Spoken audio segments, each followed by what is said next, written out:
Now, I won't go into all of this. Astrology. What is it that you're trying to do? You're trying to look at the positions of the planet and make certain predictions, right?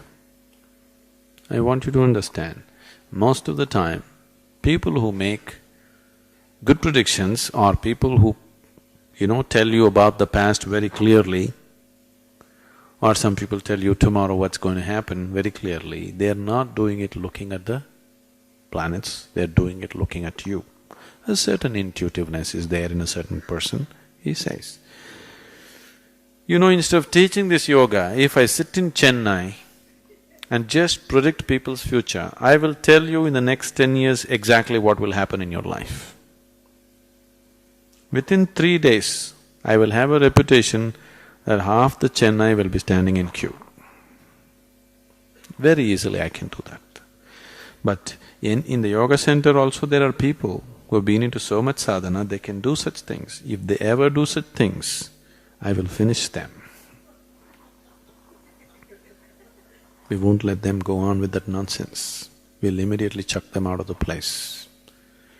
Because by predicting somebody's future, you don't alter the quality of his life in any way. You don't bring any kind of true well-being. It is just, you're getting him into more and more ignorance, isn't it? Now if you have the power to know your tomorrow, you will only become more ignorant, more egoistic, more stupid, more harmful. You go by the normal rules, it's okay, you don't have to know what's tomorrow. You are made like this right now, the quality of your life and your own way of being is such, if you know tomorrow today, you will not participate in today, isn't it? Yes or no? Suppose I tell you, whatever you do, you're not going to die. You will do irresponsible things in the world. Or if I tell you tomorrow morning anyway you will die, now you won't participate in today, isn't it? So, you should not know the future. It's not necessary for you to know the future. Can somebody predict? Yes, sometimes. But that's not 100%. It's never 100%. Every object has a certain influence on you. See, right now this vessel, because of its shape and its material, it has a certain influence. It has a certain vibration emanating from it. If I allow this vessel to influence me, I keep him next to me because he's quite a good friend.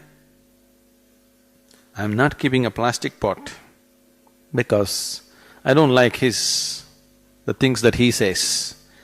I keep this one because, he's saying pleasant things. I am always in good company, please see. But now if I allow this vessel to influence me too much, slowly I will become like a vessel.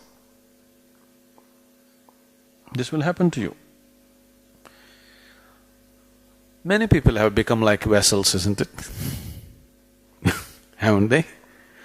They will let things influence them so deeply, they will become like that. No, I won't let this copper vessel to influence me. But being in my company, he is so influenced. You will see, you take another copper vessel, you give me anything. Right now you give me any object. Just give it to me for 20 seconds. I'll hold it in my hand and give it back to you. It will be different. If you're sensitive, you can feel it is distinctly different. So, the question is just this, will you allow objects to influence you or will you influence the objects? Something else.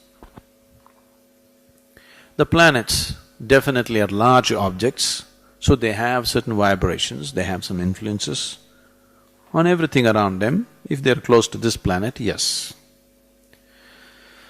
Do you know, on Paurnami and Amavasya days, full moon day and new moon day days, people who are little mentally disturbed or imbalanced become much more imbalanced. Yes? Even the ocean is going crazy, isn't it? Do you all go crazy? Twice a month? Some of you are not saying anything.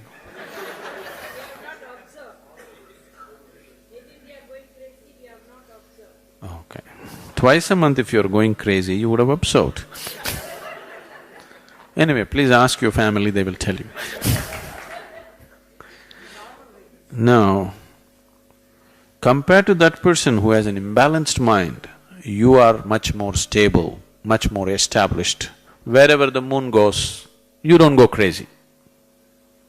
If you're much more established, wherever any planet goes, you don't go crazy, that's all.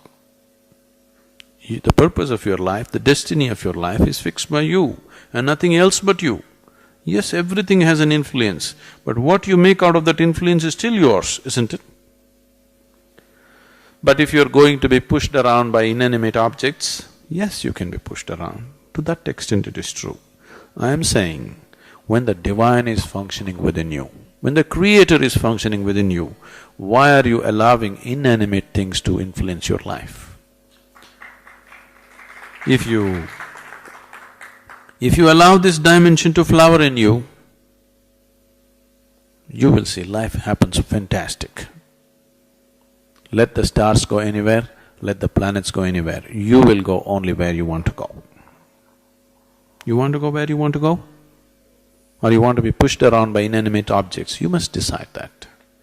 Now, they're writing it in horoscope and giving it to you how you're going to live. Please tell me, if there is an intelligent person in this room, can you predict what he will do the next moment?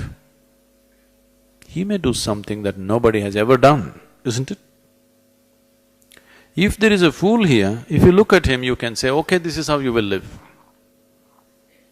If they have to write it on paper and give you that this is the way you will live, what to do? That means you're refusing to use your intelligence, isn't it?